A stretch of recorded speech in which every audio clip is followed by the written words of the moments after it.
मुरैना के झोरा थाना क्षेत्र के अंतर्गत आने वाले आलापुर गांव में बीती रात हथियारबंद नकाबपोश बदमाशों ने सरपंच के घर में धावा बोल दिया। जानकारी के अनुसार सरपंच मंजू राजकुमार यादव के घर में रात करीब 1:30 बजे 4 बदमाश हथियारों के साथ घुसे और बंदूक की नोक पर डकैती की वारदात को अंजाम दिया। बताया जा रहा है कि बदमाशों ने घर से करीब 1.25 करोड़ रुपए की संपत्ति पर हाथ साफ किया और फरार हो गए। वारदात की सूचना मिलते ही पुलिस मौके पर पहुंची और जाँच शुरू कर दी गई। पुलिस बदमाशों तलाश में आसपास के क्षेत्रों में छानबीन कर रही है।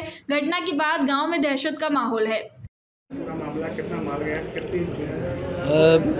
कल रात में लगभग 1:30-2 बजे के करीब जौरा आलापुर के सरपंच के घर में एक घटना की सूचना मिली है, जिसमें लगभग 50 लाख से ऊपर का कैश और कुछ जेवरात की बात की जा रही है। पूरी घटना को हम लोग तस्दीक करा रहे हैं। फरियादी के द्वारा जिस तरह का घटनाक्रम बताया गया है, सभी तथ्यों पे जांच हो रही है और डॉग स्क्वाड फिंगरप्रिंट की टीम्स लगी हैं। मुझे उम्मीद है कि बहुत जल्दी घटना को ट्रैक करें। सोना भी गया है, सोने का माल भी गया कुछ, और कट्टे लगाकर मुंह में चोरी। जी, तो कट्टे लगा के लूट की घटना है और गंभीर विषय है। इस पर हम लोग प्रयास करें बहुत जल्दी क्रैक करने का। पता चला सब कितने लोग आए थे? ये 4 लोगों की बात की जा रही है कि रात में 4 लोग 4 नकाबपोश आए हैं, सीधे इसी के कमरे में गए और इसको कट्टा लगाकर घटना कारित की है। सरपंच पति एक कोई संदेही बता रहे हैं, उस पर भी काम चल रहा है। बहुत सारी अलग अलग एंगल्स हैं जिस पे काम चल रहा है और थोड़ा समय हमारे पास रहेगा तो हम लोग शाम तक की घटना को क्रैक करने की कोशिश करेंगे। आपके घर पर डकैती पड़ी है, कितने बजे घटना है, कितने लोग थे और मकान के किस हिस्से से वो लोग आए थे, बताइए। जो 1:30 बजे का टाइम था, लोगों ने ये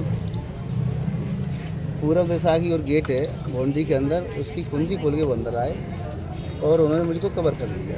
मेरे पे बंदूक लगा दी और उन्होंने मेरी बंदूक कवर कर ली, मेरे दोस्त की बंदूक रखी वो भी उठा ली और इतने बड़े पेचकस थे, उनसे तिजोरी तोड़ के सोना और नकदी ले गए। कितने लोग थे कुल? अंदर कमरा में 4 लोग थे।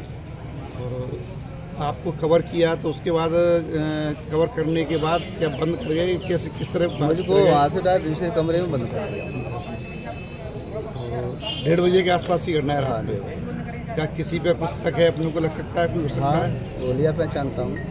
शक है? क्या मुंह बांधे हुए थे? क्या डट्टी बांधे जैसे? 4 लोग थे। 4 लोग थे। एक आदमी में बंदूक लगाओ, भैया ना पहचान, तो जिन 3 लोग रुपया पैसा जमा कर रहे हैं उनको मैं पहचानता हूँ। कितना माल होगा? लगभग सोना, जेवरात, नकदी वगैरह मिला के लगभग 1 करोड़ से ऊपर। नकदी कितना होना चाहिए उसमें? 60 तोला तो साहब जेवर है, 60 से ऊपर ही वो 60-65 तोला नकदी। और बंदूक कौन कौन सी हैं? मौजर और 12 बोर। आपकी थी, आपके दोस्त? मेरे 12 बोर थी, मेरे दोस्त थी मौजर थी। मुरैना से देवेंद्र सिंह राजपूत की रिपोर्ट। जयराम जी, किशन काका, राम राम भाई, राम राम। क्या दोनों भाई बैठ के क्या हिसाब लगा रहे हो? ऊटी लहसुन के भाव आ गए क्या? अरे नहीं रे दादा, ये अपना रमेश नया मकान बनाने के लिए लोन ले रहा है। हिसाब किया तो पता चला कि लोन का पैसा तो ईंट और रेती में ही पूरा हो जाएगा। और अभी तो सीमेंट लानी है, सलिया लाना है और तो ठेकेदार को भी पैसे देने हैं। मेरे तो कुछ समझ में ही नहीं आ रहा कि कैसे बनेगा मेरा नया मकान। अरे किशन काका, कहाँ इन रेत, सीमेंट और लाल ईंटों के चक्कर में पड़ रहे हो? मेरी बात मानो तो अपने घर को बाबजी एएसी ब्लॉक से बनवाओ।